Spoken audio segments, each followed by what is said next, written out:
All right. Are we live?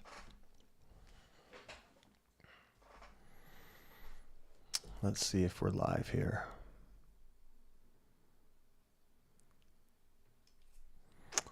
All right. We'll wait just a moment for any of our friends to come on if they want to.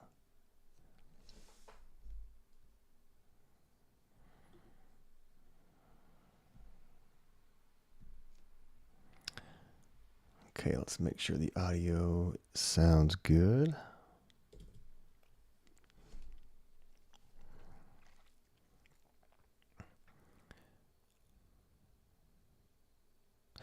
Okay, audio sounds good. All right. Kind of excited. This is my first time going live spontaneously just to have a chat about yoga philosophy. I currently am involved in a 200-hour yoga teacher training program at True Fusion Summerlin. I'm leading the yoga philosophy portion of the training, and this video is for the trainees, but it's also for anyone who's interested in studying yoga philosophy, and specifically how our emotions relate to yoga philosophy and what can we learn about spiritual growth from our emotions? And is there a way to make our spiritual path a little bit less painful at times relating to our emotions? And how can we walk that path a little bit faster? So let's dive right in. Are emotions helpful to our journey, or are they a hindrance? What do you think? Are emotions necessary for our spiritual evolution, or are they just kind of a byproduct of being human and they don't really provide much help? What do you think? I mean, I always like to know what your thoughts are on that, because I've been studying spiritual growth dedicatedly since 2006, but I found it in 2001, dabbled in it for a few years, and then I embarked upon a dedicated study of it in 2006 when I met Terry Hunt, my spiritual mentor, and we began the process of compiling information for this book that we self-published in 2012. And Terry and I did that together, and a lot of the information that I teach in my yoga philosophy courses comes from this book, along with our foundational history with the Theosophical Society. Theosophy is a comparative study of science, religion, and philosophy. And Terry and I both are deeply steeped in the tradition of classical yoga, Patanjali yoga, which refers to the Yoga Sutras. And if you're familiar with the Yoga Sutras, hopefully you're familiar with all four chapters of the teaching. Well, the third and fourth chapter are a little bit more abstruse and esoteric, but I'm saying that because many of us just know about the 8 limbs, the Ashtanga yoga path that's discussed in the middle of the second chapter of the Yoga Sutras, but there's much more to it than just that. So, all right, well, that's a little background on my formative schooling on yoga philosophy, and now back to the topic at hand, emotions. The reason I'm making this recording right now is because this one section in our study for our 200-hour program, we didn't sufficiently cover it, I believe. And I'd like to just share some more thoughts this evening spontaneously so our trainees can have a more well-rounded understanding of how classical yoga treats human emotions and views them. In what light does classical yoga view them? So let's just think about this for a moment together in real world terms. When we have an upheaval of emotional energy, what happens to our perception? What happens to our awareness? What happens to our consciousness? Now, not all emotions are upheavals. You know, you can have a soft sense of happiness or gratitude, which seems, benevolent. But how often are emotions just that? How often are they just tranquil, like a soft kind of wafting sense of just contentment or happiness? They're rarely like that. I'm gonna say. I'm gonna venture to say that emotions are rarely soft like that. They usually come like waves, and when a wave crashes on the shore, there's a receding of the wave, which is a counteraction or a result of the crashing of the wave. So you can even think of I'm going to use air quotes here, positive emotion as a crashing of a wave too.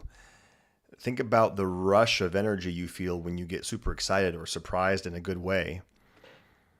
And then just as a big old huge wave crashing onto the beach will recede quite powerfully many times, there's a riptide sometimes and you get pulled out back to sea, there could be an opposite effect from that excitement. Whatever it was that you were excited about, if it doesn't end up transpiring the way you were excited about it transpiring, then sometimes there's the opposite emotion, which is the counter energy.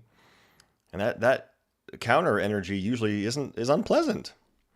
And sometimes it's not commensurately strong with the first emotion, meaning it's worse, meaning like the power of the pain is more powerful than the power of the, again, air quotes, positive emotion.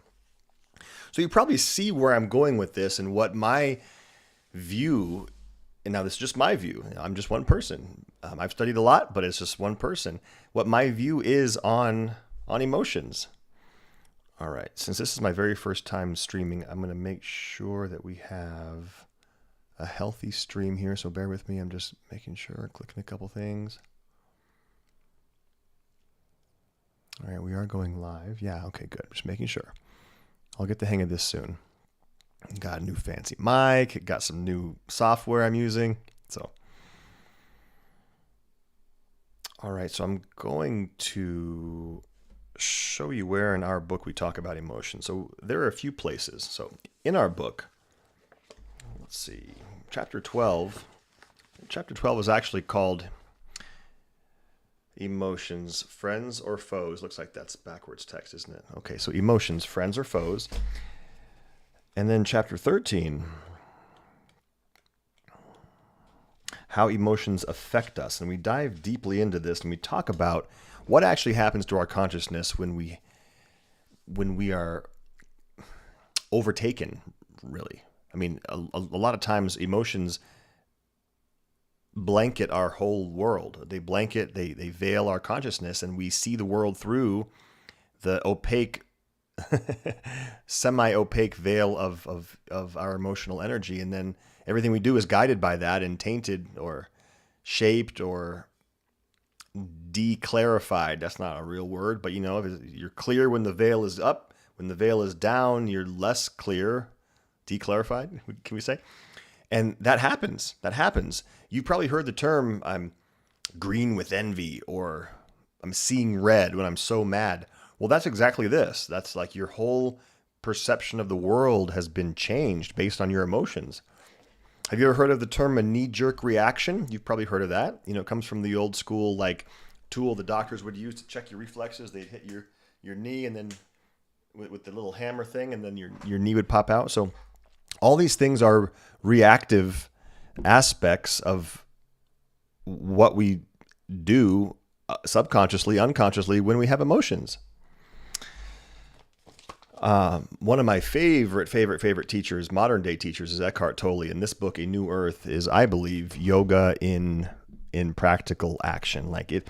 This book is, I believe, the most important, most useful yogic text on practical application of yoga in life. And Eckhart Tolle has a lot to say on emotions too. So chapter 5, it's called the pain body, and the pain body is our turbulent, tortured, emotional aspect that flares up. He talks about the birth of emotion, how it even happens in the first place, how emotions are related to our ego. He talks about how emotions don't like to let go of the past. Let's also think about a gradation of energy here. So every emotion vibrates at a certain frequency. Now, this will get a little bit metaphysical, and modern science won't necessarily prove this, but let's talk a little spiritual here. All right. So if it's true that emotions vibrate at particular energy, so all energy and all emotions vibrate at a particular frequency. All right, what do I mean by that? So think about a strong negative emotion, right? Like jealousy, like one of the, or even probably the worst one, hatred, or that could be the worst emotion. What do you physically feel? There's something going on in your body, right? There will be. The body is reactive to our energy. Our physical state corresponds to our internal state. You know how change comes from within, that cliche thing? If you want to find, happiness and peace in life, you got to find it inside first. Well, that happens. So think about what your body is doing when you have that. You sometimes have indigestion. You sometimes feel tightness in your gut. That's a gross, meaning physical and thick feeling, physical sensation. Think about what happens in your body when you hold a puppy. It's very different. It's probably not down in the nether regions of your body near the root chakra or the sacral chakra. It's probably something different. If you feel it, it might be in your chest. It might be more aspirational towards your head. It might be, but the if you were to analyze the physicality of it, I know not a real word, but it would be a higher vibration, more subtle, like a higher note. Like if I pluck a higher string on this guitar, right? That's a more subtle, a higher vibration than that low note. Lower vibration, it's thicker, bigger string. It vibrates slower and deeper, and it causes more physical movement, right? But holding a puppy, like love or peace, it's more subtle, and then it can get even higher, and then the higher you go, the more refined it is. Now, I'm making this analogy because we can live with coarse, dense vibrations, jealousy, comparison, holding grudges, regret, envy. The melancholy isn't as bad, but it's maybe a middle of the road. And then, or we could live with higher vibrational emotions.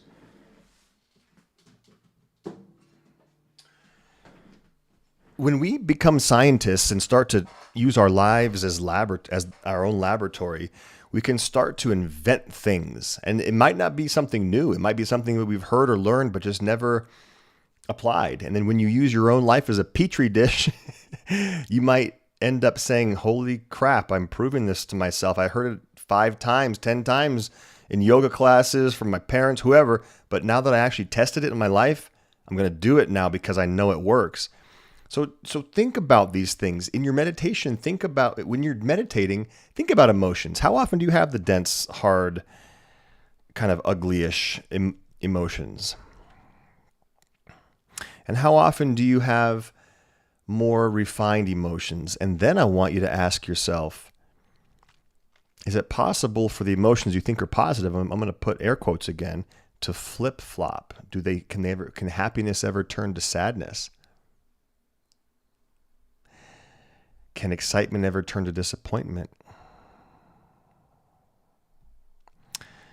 Think about that one, and then ask yourself, why do you think we have emotions, right? We're gonna visit that in a moment here. All right, this next bullet point here that I'd like to go over. Something impels us to action, just as all actions in the cosmos, and that's desire. The word desire, it's a word, it's semantics. It's a force. Desire is a force. And everything in the universe is driven by a desire. There is an intelligence out there in the universe that has the desire to be. That's why a universe exists. That's in some Hindu traditions, it's referred to as the outbreath of Brahma. Brahma, one of the deities in Hindu culture, has the desire to exhale, and the exhale is a universe or a big bang. And then when the desire to inhale happens, the universe is reabsorbed, preparing for the next cycle. Just like when we have the desire to wake up in the morning and get out of bed and go do things, there's a desire. So desire impels us to action. Now, what our task is to ask ourselves, is our desire of an emotional nature, or does it come from Viveka Shakti? Is it from clarity of our higher perception, or is it from our ego, which is lower perception? There's a very big difference there. If it's of the ego, it's usually selfish. It's usually sense gratification related. It's usually temporary. It's usually not big picture. It's usually not coordinating with your fellow life forms. It's usually maybe disorienting or separating in a sense. More selfish. At our current stage of human evolution, it is emotional desire that motivates us for the most part. Now, most humans these days, today, in our current state of evolution on this planet, most of us are driven by emotion. It's the truth. And if you want to try to prove that to yourself, just just observe without judging emotionally, observe and try to determine what people's motives are for doing things. Are their motives 100% altruistic, 90% altruistic, 80%, 50%, 40%? I'm not saying it's even realistic to always operate with 100% altruistic motives. But be aware, we're human. We live in society. There are ups and downs and polarities happening all the time. Even Mother Teresa or Mahatma Gandhi, I'm sure, didn't operate 100% of the time through altruism. So observe. And then if you notice that people are acting more selfishly, that's out of emotion. That's out of wanting to better themselves at the cost of others. I know these are some bold statements, but I'm saying it. Okay, let me check on our live stream here. 1 second.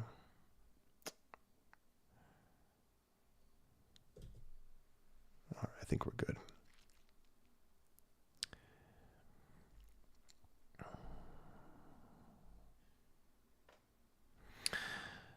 Taking this concept a little farther, how often do you yourself... Oh, the mouse is way up there. I'm looking at a different... I'm learning how the software goes. I'm sorry. The mouse is up there. Here we go. There's the mouse. I'm sorry. All right. How often do you yourself advertise anything personal? And this relates mainly to social media, but not only.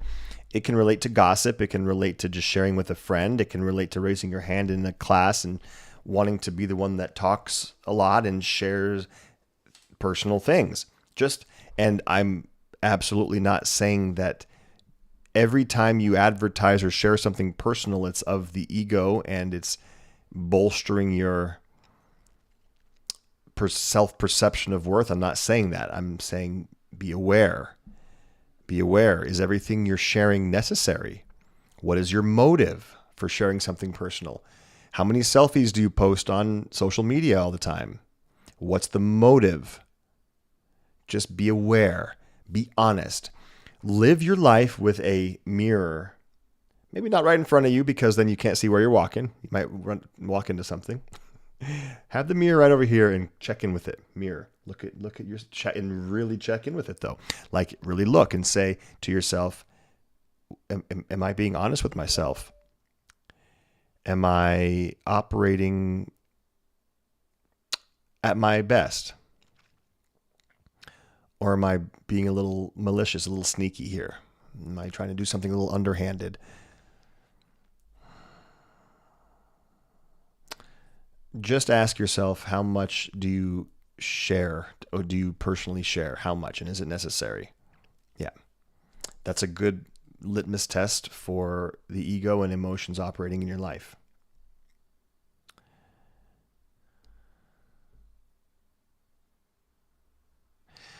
Learning to control your thoughts is key to controlling your emotions. So for those of us in our 200-hour program, we've spent over 20 hours together discussing meditation, mind, thought control, how to calm the mind. And the sequence of events here controlling the mind first, and then the emotions follow, and then, by the way, the physical body either reacts or doesn't react. That's the sequence. And some of you might not believe that sequence, that you got to control the thoughts to control the emotions. Ponder it, meditate on it, contemplate it, and try it. I 1000% believe that that's the sequence. You cannot attack the emotions directly. Your mind is more powerful than your emotions, but we don't always think that. And it doesn't seem that way, because if we live our life through our emotional body, our astral body, the astral plane is our home, so to speak, and we're just accustomed to emotive living and being emotional, and we have never attempted to control the mind. But once you learn the frickin' power of the mind, there's more prana. There's more, the prana is more subtle, but there's more powerful prana at the level of the mental body. The Manomaya Kosha has access to more strength. It's of a different nature than astral prana, but it is more powerful. When you learn to operate on the mental plane, controlling your higher mind and your lower mind, the concrete mind and the abstract mind, you will see that the emotions will shape up or ship out. Mostly just shape up, because we can't get rid of them altogether. We need them. I didn't answer that question, though, if they are needed. And by the way, they are needed until they're not. What the heck does that mean? Well, we're evolving. Some of us are evolving quicker. Some of us are evolving slower, depending on our steadfast willpower, or if we even care about evolving. Some of us might not care to walk a spiritual path, and that's fine too. Some people aren't supposed to be spiritual in this life, right? So emotions are necessary to teach us lessons. They're necessary to show us triggers, to show us areas that we need to work on. And then at some point, they won't be necessary, most likely not in this lifetime. Most likely in a different lifetime. Emotions are prevalent for the majority of humans, for the majority of their incarnations, until we become enlightened enough to not need them to guide us anymore.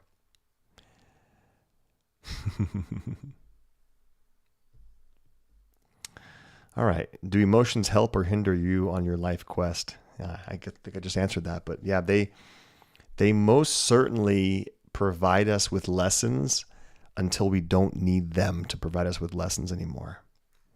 Once we develop the mental capacity, the clarity of higher sight, I mentioned before, it's called Viveka Shakti, the power to see clearly without the ego, without emotions.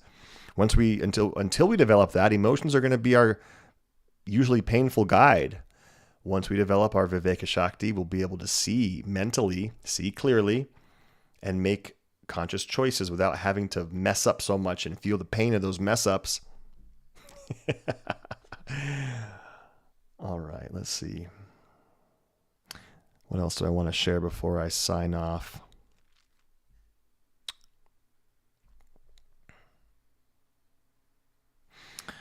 Let's talk a little bit about love and compassion. Are those emotions? Is love an emotion?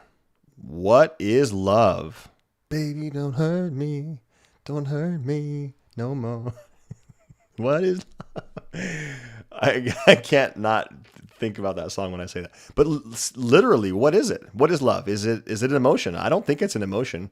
So if it's not an emotion, what would it be if love is not an emotion? A word. It's a word. How about a connection? Love is a connection.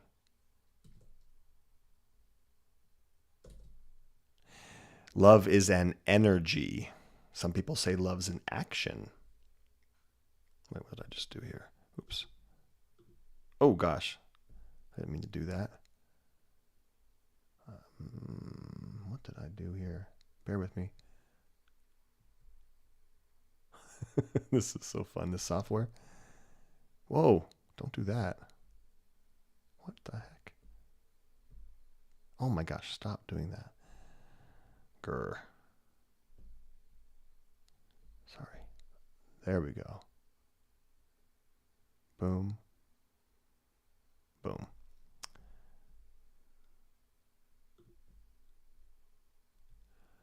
Okay.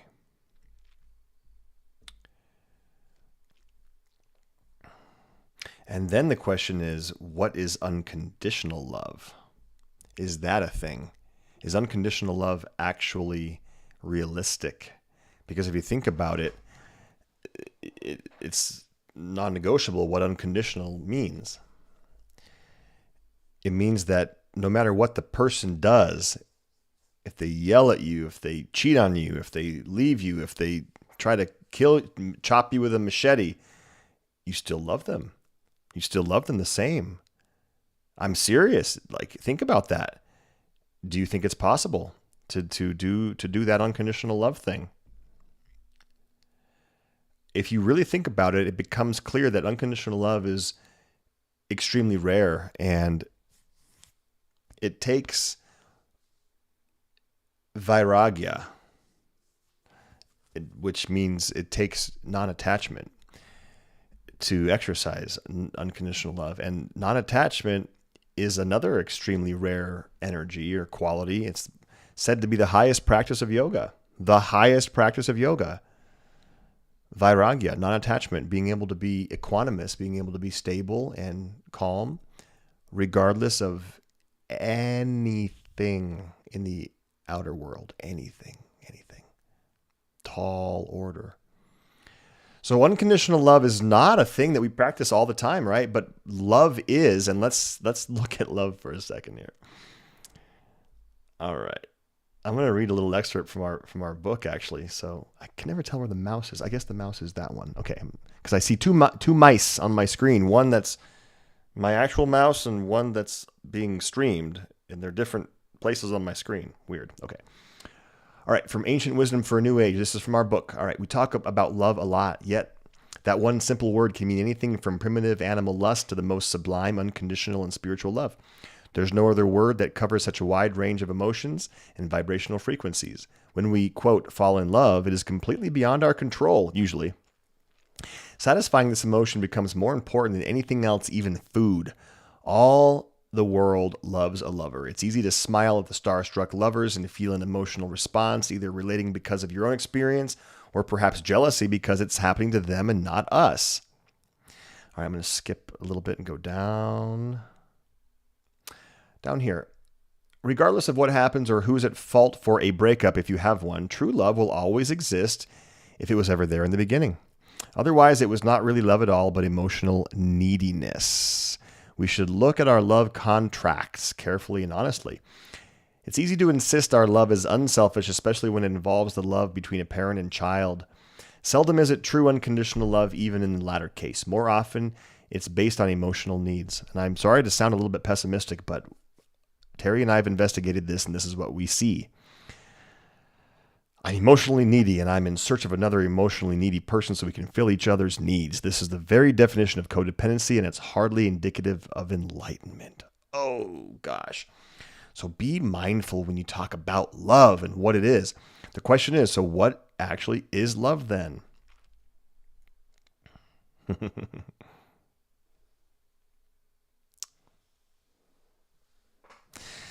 It's an energy with one of many frequencies that creates a connection.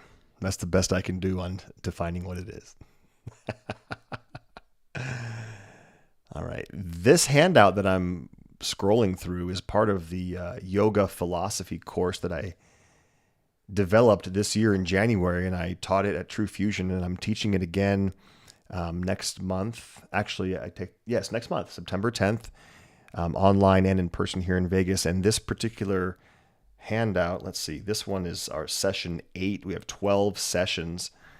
And so I'm just kind of scrolling through this particular one just to talk about some different aspects of emotions here.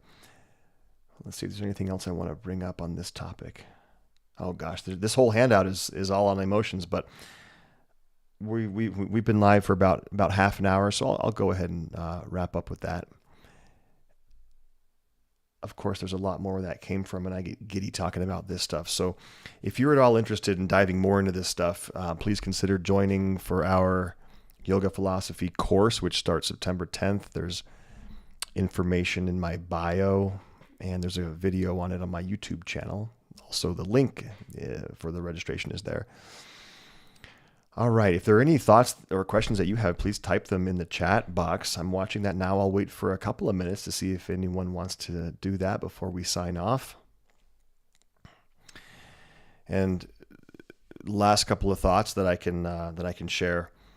When you become the witness of your emotions, it becomes clear how emotional we actually are and how turbulent our lives are because of that. Now, the word emotion has the word ocean in it, and oceans are turbulent, like waves. They're constantly ebbing and flowing, rising and falling.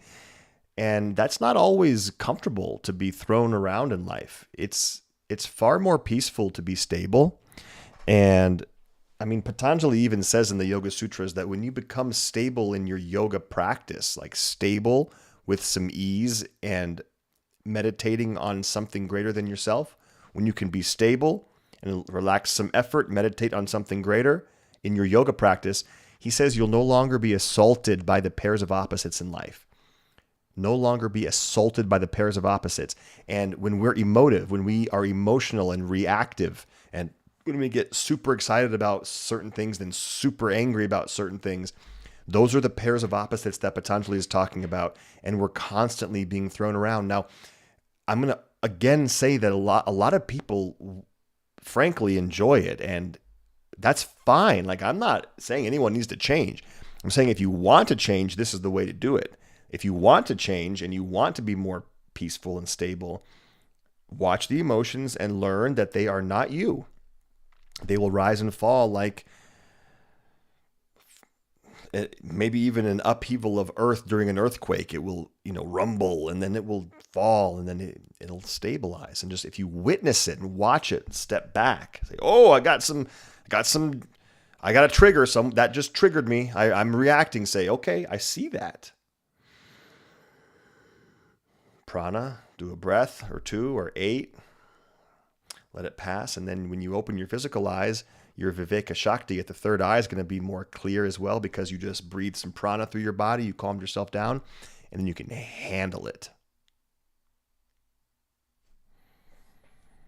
All right. I don't know that we have any questions to discuss. Now, if you're watching this later, not during the live stream, and you have questions or comments, I do go back to the comments and read, and I'll answer them. Okay. Thank you for your time. All right. Check my channel. There's a lot more coming up, and I have meditations in the morning at 7 if you want to join for those. Ask me anything you want. I'd love to answer. Namaste.